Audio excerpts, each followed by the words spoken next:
Skarloey, the little engine, loves all the sights and sounds along his line and knows them very well.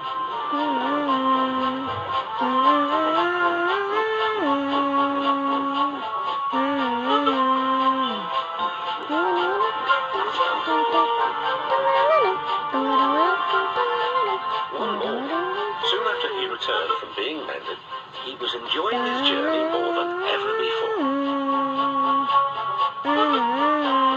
Along the way, he met Rusty. You know, he said, if I couldn't see these familiar faces and places, I'd think I was on a different railway. You've done wonders with these rails. Rusty laughed. I'm glad you're pleased. Manager said, let's mend the track so well he won't know where he is. And we did. And you didn't, if you take my meaning. Skarloey liked this hard-working diesel.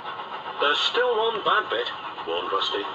Just before the first station, an engine might come off there, particularly Duncan. He will rock and roll along the line. Look at him right now. I shouldn't like his passengers hurt. What about me? I'm a plain-speaking engine and I believe in plain speaking. Speak up. Rusty warned Duncan about the back bit of line. Grunted Duncan. I know my way about. I don't need smelly diesels to tell me what to do. Rusty felt hurt.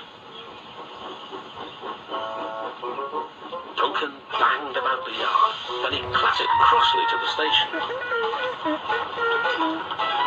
James was already there, waiting for him. You're late, he snapped. Oh no, said Duncan. It's that smelly diesel's fault. Rusty tries to teach me how to stay on the rails and then goes off leaving me to find my own cultures.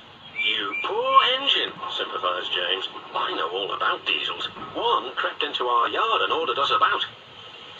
I soon sent him packing. Duncan was filled with admiration. He didn't know that James was boastful and sometimes didn't tell the truth. Send Rusty packet, snorted Duncan. He climbed the hill furiously. Well done, boy. Keep it up, encouraged his driver. Soon they were near the first station. Duncan was pleased.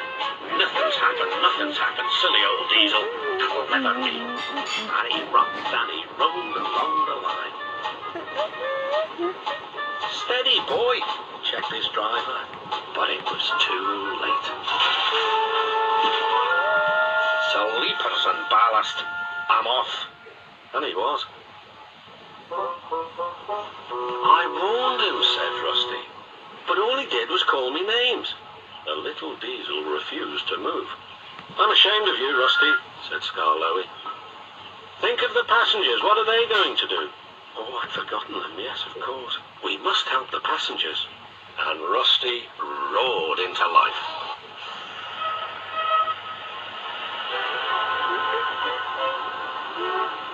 Duncan stood, sad and solitary. He couldn't rock and roll now. Oh, dear, he thought. Everyone will know how silly I am. The passengers had to get out and help too. They weren't very pleased about that, but worked as hard as they could.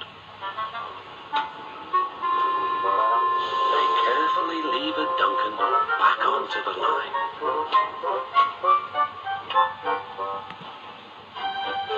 After that, Duncan was extra careful all day.